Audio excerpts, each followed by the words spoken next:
Hey people, welcome to your Tuesday tip with me, Brianna McNerney. Thanks for being here. I'm happy to have your attention.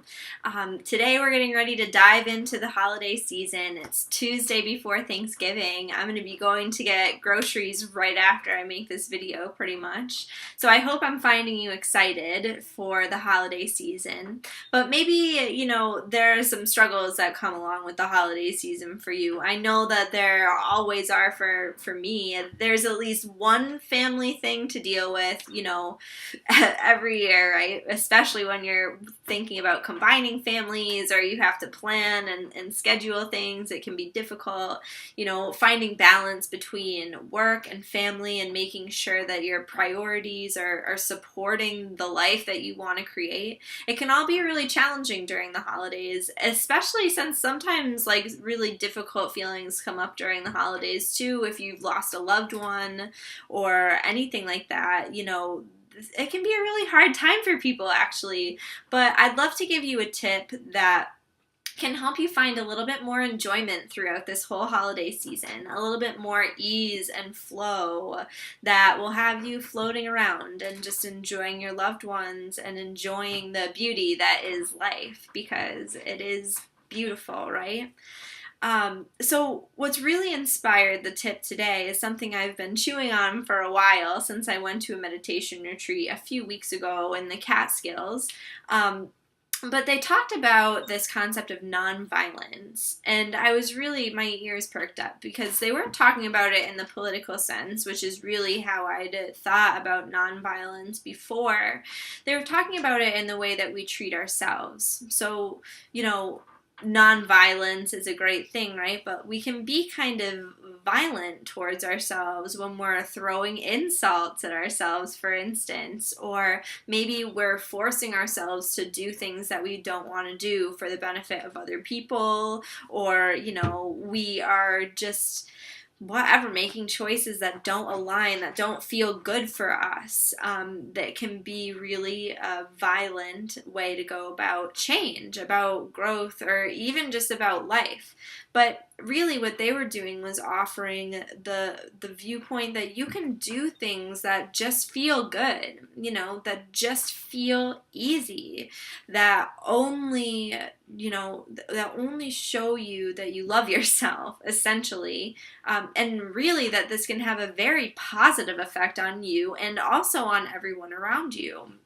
It's really this idea that the path of least resistance will get you the outcomes that you want, And I think that we have so many reservations to taking that easy street or the path of least resistance because there's this connotation that it's lazy, no?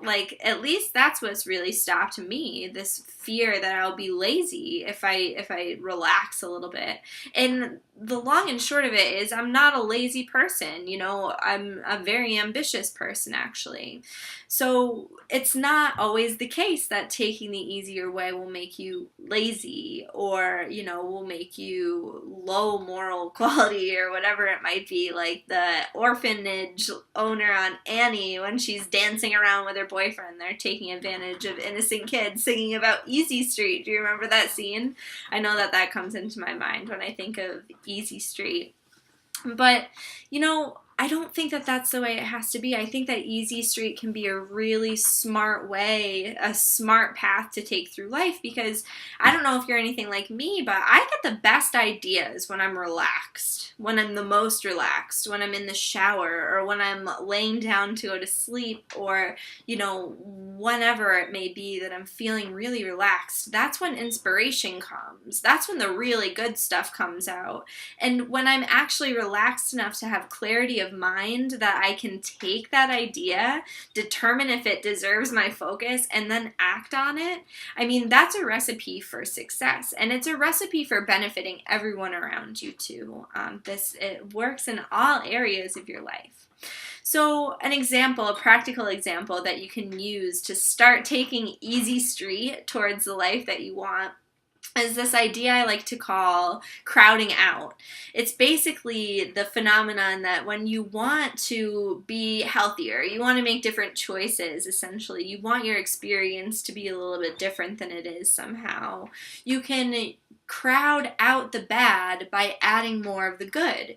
So, like, with food, for instance, if I wanted to focus on eating healthier, making healthier choices, in my day-to-day life, I could focus on eating more of the good stuff, and the good stuff that I like, what is actually palatable to me. Like, even if it's only peppers and onions, then it's only peppers and onions, or whatever. And eventually, your desire for that side, it grows, because you're naturally reinforced by adding the positive things in. It crowds out the negative stuff naturally, so that you don't have to focus on depriving yourself. You don't have to focus on violently fitting yourself into whatever box you're trying to fit into. You can take the easy street and just do what feels really, really good. So on that note, I hope that this is a tip you can use. I would love to hear how it works for you. And I'm sending lots of love to you and your family for this whole holiday season. You'll see me back here next week for a Tuesday tip. And if any questions come up, don't hesitate to email me, info@briannamcnerney.com, or leave a comment below. Hope to talk to you soon. Bye.